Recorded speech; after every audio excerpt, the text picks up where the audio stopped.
नमस्कार दोस्तों, teach web के एक नए क्लास में आपका स्वागत है। और आज इस क्लास में हम बात करने वाले हैं कि जो डोमेन हमने पिछले क्लास में बनाया है उसकी सहायता से हम एक डेटा एलिमेंट कैसे बनाएंगे। तो चलते हैं हम अपने SAP के स्क्रीन पे और देखते हैं कि कैसे बनाया जाता है डोमेन की सहायता से डेटा एलिमेंट। तो ये आ गया हम अपने स्क्रीन पे। टी कोड क्या था, ओपन करते हैं /n SC11, जिसमें /n न्यू टैब के लिए है और SC11 टी कोड है। सही है। यहाँ जाएंगे, हमने पिछली बार क्या बनाया है पता है आपको, याद है? कमेंट करके बताओ।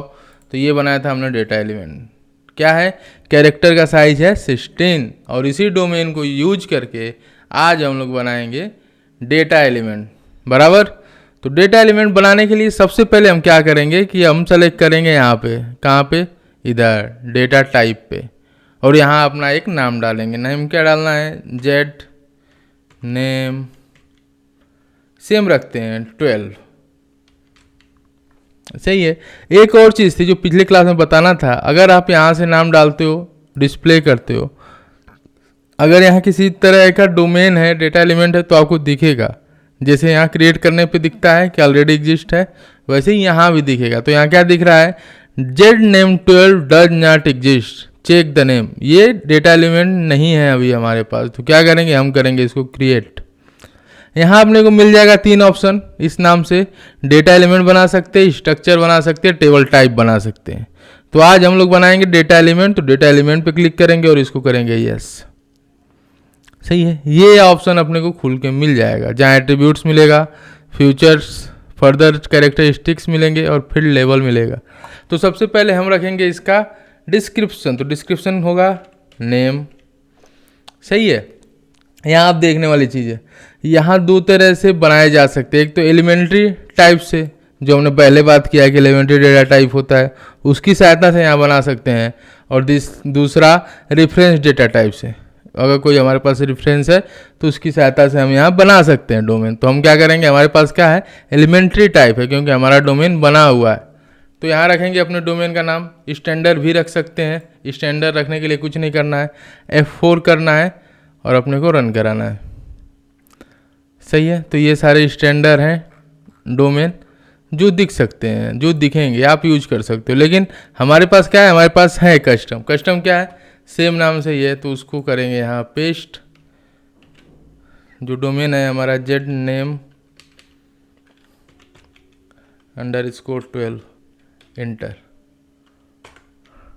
तो जैसे ही इंटर करेंगे, यहाँ कैरेक्टर मिल जाएगा, 16 साइज मिल गई। ठीक है। जब इस डोमेन के लिए सर्च हेल्प बनाना होगा तब इसका यूज हम लोग करते हैं। चेंज डॉक्यूमेंट, इनपुट हिस्ट्री, ये सारी चीज़ें आपको पीछे मिलती हैं बैकग्राउंड में जब यह चेंज होता है। तो इसको कुछ भी करने की ज़रूरत नहीं है। हम लोग चलेंगे फील्ड लेवल पे।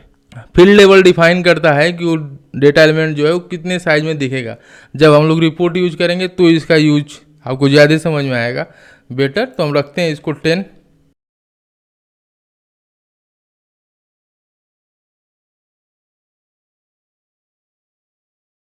ठीक है, ये यहाँ हुआ। अब इसको करेंगे सेव।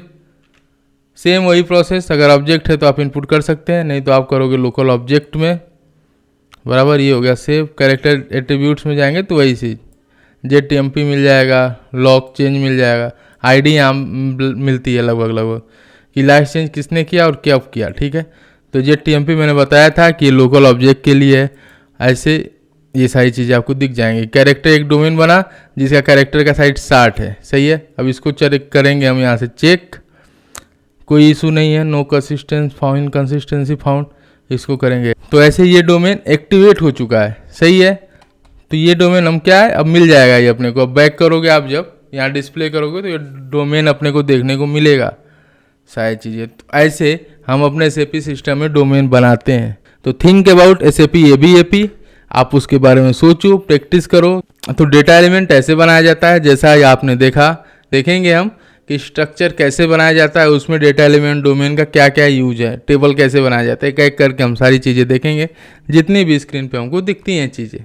तो आज की क्लास के लिए बस इतना ही। मिलेंगे अगले क्लास में। अगर नए हो चैनल पे तो चैनल सब्सक्राइब कर लो। अपने दोस्तों के साथ इसे ज़रूर शेयर करो। जिनको लैंग्वेज बैरियर है उनके लिए भी अच्छी बात है, क्योंकि SAP की ABAP की क्लास टोटल हिंदी में है। अगर आपको जो चीज़ें इंग्लिश में नहीं समझ में आ रही, उन चीज़ों की बात हम आगे जाके करने वाले हैं।